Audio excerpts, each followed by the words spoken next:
Hey guys, thanks for tuning in. It is the Brick Building Kids. Today we've got a video to share with you on cleaning your furnace flame sensor. So if your furnace keeps turning on and turning off, this could actually be a symptom of a dirty flame sensor and just needs cleaned, not replaced. And it should be something you can do from home. So what we're going to do is we're going to take our Concord furnace apart and get to that flame sensor and show you guys how to clean it up so your furnace can stop turning off and turning back on. So here we go.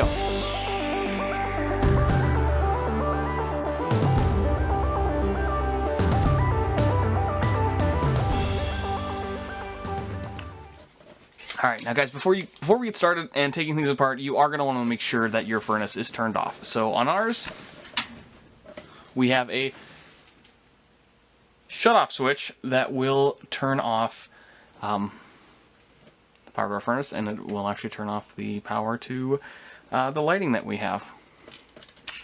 So I'm going to use really just a few tools here. So once I take this apart, I'm going to use this sensor, this electric sensor. It's going to tell me whether there is power still being delivered to the unit or not. It's just kind of a safety check that I like to do for me.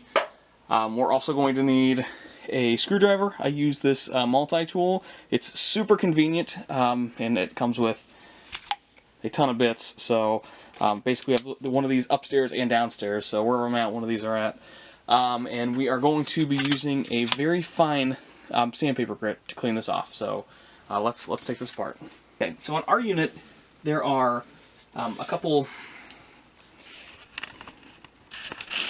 see down here, there are a few screws that you can turn by hand, and to the side there are also some screws that we will need to turn with the screwdriver. So we'll go ahead and take these off.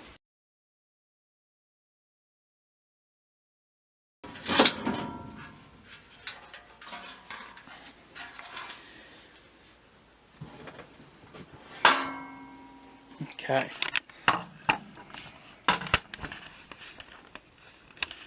So here is inside our furnace.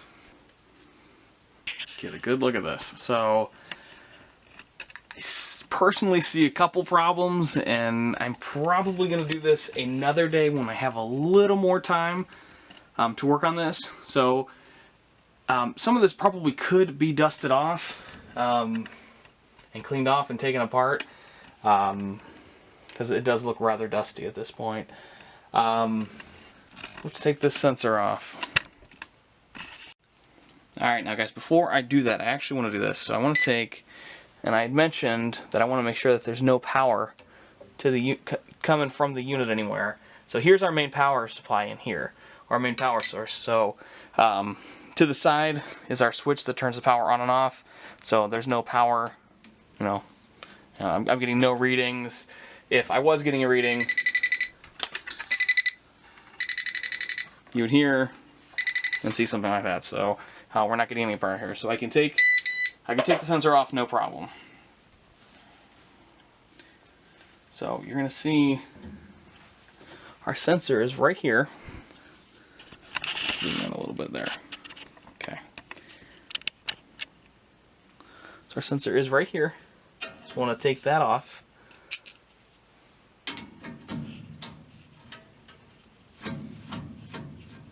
Okay, and you will want to make sure you keep track of all of these screws, because without them that's going to make a really rather large problem. Okay, you might need to peek in here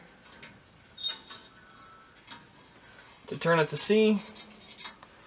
But so what can end up happening on these is, it is a basement. At least in our house, it is a basement. So there is sometimes buildup of dust. It gets burnt on here. Let's change the focus. Okay, so it's not super dirty. It is a little dirty. So we're gonna clean this off. And the way we do that is, like I said, we have a very fine piece of sandpaper. We're just gonna gently pull off here.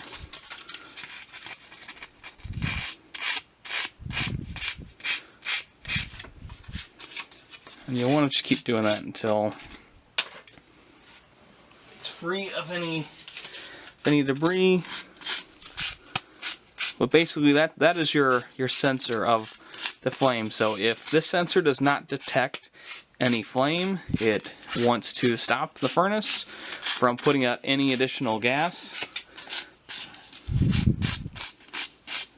Alright. So we're going to put this back on. Let me change our zoom.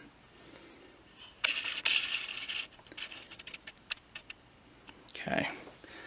So I'm going to fit this back in here. Same way it was before.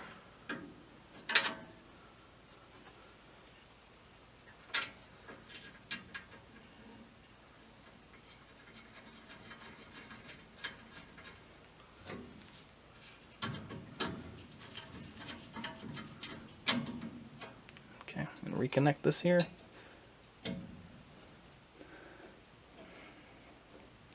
Okay. Nice and tight. Okay. So I'm going to put this all back together now, and then we're going to turn on the furnace and see if it keeps running.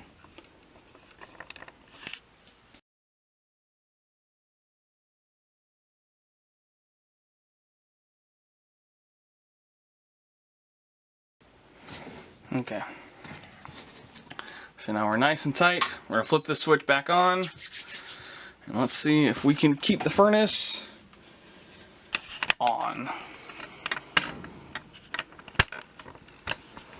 Our house is kind of cool, so this should turn right back on here in a minute. So let's see here.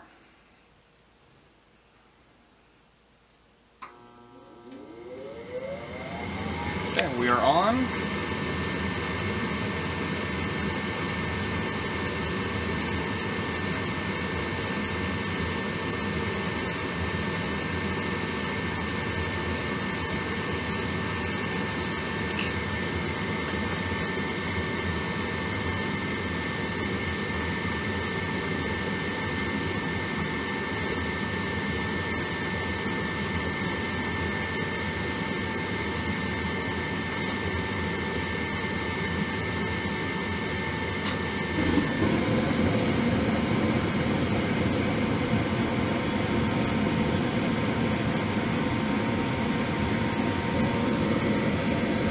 Alright, awesome. Guys, this is staying on longer than it was before, so I do know that it is heating and functioning properly. If you have any questions, leave them in the comments below. This should help you guys get your flame sensor nice and cleaned out, whether it's a Concord or any other unit. It should be a very similar format for cleaning that flame sensor. So if you have any questions, leave them in the comments below. Do appreciate you guys tuning in, and have a great day. Thanks for watching.